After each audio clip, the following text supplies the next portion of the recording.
जय जोहार संगवारी हो, आप देख रहे हैं छत्तीसगढ़ प्रदेश की तमाम बड़ी खबर देखने के लिए हमारे चैनल को सब्सक्राइब कीजिए और बेल आइकन के बटन को प्रेस कीजिए। नवा रायपुर में नाराज कर्मियों ने जताया आक्रोश, पूछा नियमित कब करोगे। धरना स्थल में पीने की पानी को तरसे। छत्तीसगढ़ की राजधानी रायपुर में प्रदेश भर से कर्मचारी पहुंचे हैं। रविवार को नवा रायपुर में आक्रोश सभा का आयोजन किया गया। अनियमित कर्मचारी मोर्चा के बैनर तले प्रदर्शनकारियों ने जमकर विरोध जताया है। इस सभा के जरिए तहसीलदार को सरकार के नाम ज्ञापन सौंपकर पूछा गया कि हमें नियमित आखिर कब किया जाएगा। यह गुस्सा नियमित नहीं किए जाने की वजह से है। दरअसल हाल ही में सरकार ने अपने बजट सत्र में अनियमित कर्मचारियों के लिए किसी तरह का प्रावधान नहीं किया। इसी वजह से संगठन नाराज है और अपना विरोध राजधानी पहुंचकर जता रहे हैं। इस आक्रोश सभा के दौरान कर्मचारी मोर्चा के प्रांतीय संयोजक गोपाल प्रसाद साहू ने कहा कि कर्मचारियों की बड़ी उम्मीद थी, क्योंकि 10 दिन के भीतर ही नियमित करने का वादा कांग्रेस ने किया था। यह भी कहा गया था कि किसी की छटनी नहीं होगी, मगर लगातार दैनिक वेतनभोगी संविदा और अनियमित कर्मचारियों को हटाया जा रहा है और 4 साल बीतने के बाद भी नियमितीकरण का कुछ अता पता नहीं है।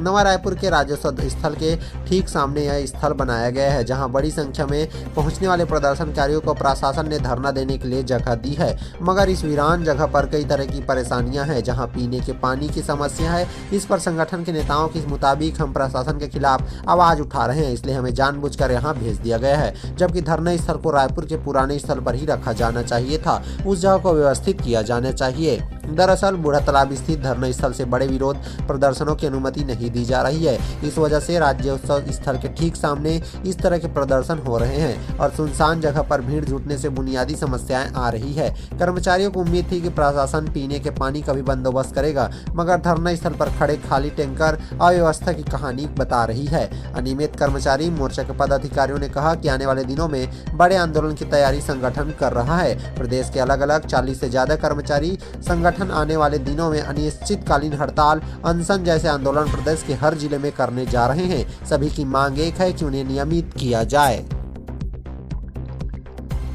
कांकेर जिले में 11 दिन से बेटा, बहू और 2 बच्चे लापता। घर लौटने की राह देख रही मां। रायपुर के फोटो स्टूडियो में आखिरी बार दिखा परिवार। कांकेर जिले के चारामा में पूरी गांव में एक कार में आग लगने के बाद से लापता हुए परिवार के 11 दिन बाद भी कोई सुराग नहीं मिली है। चारों आखिरी बार रायपुर के फोटो स्टूडियो में देखे गए थे। उसके बाद से पति पत्नी और 2 बच्चे कहाँ गए कुछ पता नहीं चल पा रहा है। पुलिस भी इस केस से उलझी हुई है। इधर घर में युवक की मां आलूमती सिकदार इसी आस में रोती हुई बैठी है कि उसका बेटा समीरन सिकदार 29 वर्ष, बहुजया 26, दोनों बच्चे दीप 9 और कृतिका 4 जल्द आ जाएंगे। उसकी आंख में उम्मीद है और आंसू है। भाई और पिता जगह जगह अपने परिवार की तलाश कर रहे हैं और आलूमती के हाथ में बच्चों और बेटे बहू की तस्वीर है। वहीं पड़ताल के लिए जब टीम समीरन के घर भी पहुंची तो जो बंद मिला वो पोल्ट्री व्यवस्था करता था। फार्म अभी बंद था, मुर्गों की आवाज बस आ रही थी। वहां बच्चों के खिलौने और साइकिल खड़े हुए थे। इसके बाद टीम समीरन के माता पिता के घर भी गई, जहाँ सिर्फ उनकी माँ आलूमती सिकदार मिली। माता पिता का घर समीरन के घर से 1 किलोमीटर दूर है। आसपास के लोगों से पड़ताल करने पर यह बात सामने आई कि समीर की किसी से न ज्यादा दोस्ती थी और न ही किसी दुश्मनी, जबकि उसकी मां ने बताया कि 1 मार्च की सुबह करीब 6:30 बजे पिता को फोन करके समीरन ने बेटे और पत्नी की इलाज के लिए रायपुर रवाना होने की सूचना दी थी। जिसके बाद रात में करीब 10 बजे जब समीरन से बात हुई तो उसने धमतरी से खाना खाकर वापस निकलने की बात कही थी। इसके बाद से उसके फोन से कोई संपर्क नहीं हुआ है। मां आलूमती सिकदार ने बताया कि समीरन ने कुछ दिन पहले अपनी मुर्गी फार्म के लिए नए चूजों का भी ऑर्डर दिया था और 1,20,000 रुपए का भुगतान भी किया था। अगर उसने घर से भागने का प्लान बनाया होता तो मुर्गे का ऑर्डर देकर भुगतान आखिर क्यों करता। वहीं समीरन का बेटा दीप सिकदार भी लापता होने के 2 दिन पहले तक लगातार स्कूल भी जा रहा था। समीरन के परिवार को अभी भी यही शक है कि उसके साथ किसी तरह की अनहोनी हो गई हो या फिर हो रही है। इसका अपहरण हुआ है या परिवार उनके खुद कहीं चले जाने की बात से पूरी तरह इनकार करता हुआ नजर आ रहा है।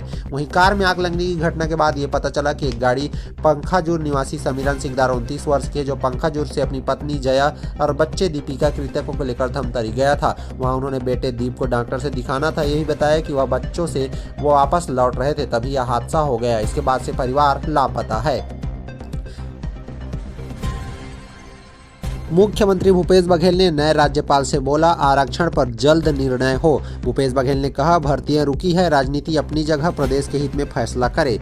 छत्तीसगढ़ के नए राज्यपाल विश्वभूषण हरिचंदन से मुख्यमंत्री भूपेश बघेल ने मुलाकात की। राजभवन में हुई इस मुलाकात में प्रदेश के अब तक के सबसे बड़े सियासी मसले यानी कि आरक्षण बिल पर भी बात हुई है। कुछ देर तक चली बातचीत के वक्त यहां प्रदेश के मुख्य सचिव अमिताभ जैन, मुख्यमंत्री के अपर मुख्य सचिव सुब्रत साहू भी मौजूद रहे। आरक्षण पर प्रदेश के इन अफसरों ने भी राज्यपाल को जानकारी दी है। मुलाकात के बाद मुख्यमंत्री भूपेश बघेल ने कहा कि मैंने आरक्षण के मामले में राज्यपाल से बात की है, उनको बताया है कि प्रदेश में सरकारी भर्ती रुकी हुई है। हम चाहते हैं कि इस पर जल्द निर्णय हो ताकि प्रदेश के हित में काम हो सके। राजनीति अपनी जगह है, सबका उद्देश्य जनता का हित है। युवा पीढ़ी का भविष्य प्रभावित हो रहा है, इसलिए तत्काल संज्ञान लेकर फैसला करने के लिए राज्यपाल से आग्रह किया गया है। राज्यपाल विष्णुभूषण हरिचंदन ने आरक्षण के बिल पर जानकारी लेकर सकारात्मक फैसला करने की बात कही है। वहीं मुख्यमंत्री ने कहा कि हमें राज्यपाल के अनुभव का फायदा मिलेगा। मुझे उम्मीद है कि वे जल्द ही इस पर फैसला लेंगे। वो लॉ मिनिस्टर रह चुके हैं, वही राजनीति और प्रशासनिक कामकाज का अच्छा अनुभव है और इस तरह के मामलों के बारे में वो जानते भी हैं। राज्य सरकार ने 2 दिसंबर को विधानसभा के विशेष सत्र में राज्य में विभिन्न वर्गों के आरक्षण को बढ़ा दिया था। इसके बाद छत्तीसगढ़ में अनुसूचित जनजाति के लिए 32%, ओबीसी के लिए 27%, वहीं अनुसूचित जाति के लिए 13% और आर्थिक रूप से कमजोर वर्ग के लिए 4% आरक्षण कर दिया गया था। इस विधेयक को राज्यपाल के पास मंजूरी के लिए भेजा गया था। तब राज्यपाल रही अनुसुईया उइके ने इसे स्वीकृत करने से इनकार कर दिया और अपने पास ही रख लिया। राज्यपाल के विधेयक स्वीकृत नहीं करने को लेकर एडवोकेट हिमांग सलूजा ने और राज्य शासन की याचिका लगाई थी। वहीं राज्य शासन ने आरक्षण विधेयक बिल को राज्यपाल की ओर से रोकने को हाई कोर्ट में चुनौती दी। इस केस की अभी सुनवाई अभी भी लंबित है। अब सौर ऊर्जा से रोशन होंगे बीएसपी के मकान, टाउनशिप के घरों में लगेंगे सोलर पैनल, घरेलू उपभोक्ताओं को 40% तक सब्सिडी भी मिलेगी।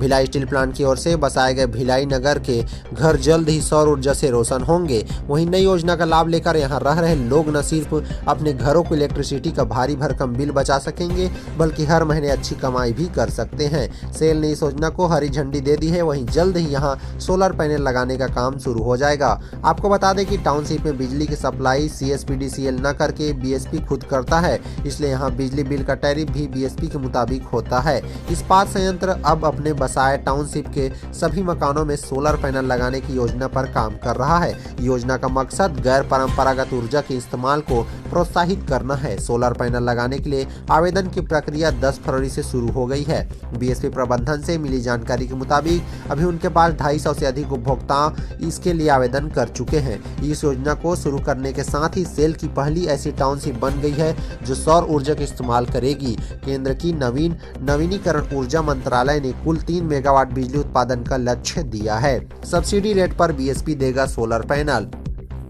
बीएसपी क्वार्टर्स में रह रहे लोगों को अपनी जेब से सोलर पैनल नहीं लगाना होगा। बीएसपी सब्सिडी दर पर सोलर पैनल उपलब्ध कराएगी। तय एजेंसी द्वारा इन पैनल का सेटअप सभी मकानों में किया जाएगा। बीएसपी के मुताबिक घरेलू उपभोक्ताओं को बीएसपी 40% तक की सब्सिडी देगी। वहीं सार्वजनिक उपयोग के लिए भवनों के लिए प्रावधान नहीं है। बीएसपी खुद खरीदेगी घरों से बिजली। सभी घरों में सोलर पैनल लग जाने के बाद उसमें से जो बिजली उत्पादित होगी उसे बीएसपी खुद खरीदेगी। अधिकारियों के मुताबिक उपभोक्ता की छत पर साल भर में जितनी सोलर ऊर्जा उत्पादित होगी और उपभोक्ता साल भर में जितनी बिजली खर्च करेगा, दोनों के अंतर को निकाला जाएगा। अगर कंज्यूमर ने उत्पादित सोलर एनर्जी से अधिक बिजली खर्च की है तो निर्धारित दर पर उसे बिल लिया जाएगा और मगर अगर उत्पादन खपत से कम होगा तो उपभोक्ता को उस अंतर का भुगतान किया जाएगा। प्रोडक्शन और कंज्यूम के अंतर की गणना साल भर में एक बार ही की जाएगी। ऑनलाइन भी आवेदन कर सकते हैं उपभोक्ता। बीएसपी के मुताबिक इस कार्य को करने के लिए सिस्टम इंटीग्रेटर का नाम एवं विवरण राष्ट्रीय पोर्टल बनाया गया है, जिसमें www.solarrooftop.government.in में लिंक में जाकर इस योजना का लाभ लिया जा सकता है। उपभोक्ता परियोजना की पोर्टल में दर्शाई गई बेंचमार्क लागत के आधार पर सिस्टम इंटीग्रेटर से आपसी सहमति अनुबंध कर कार्य करेंगे।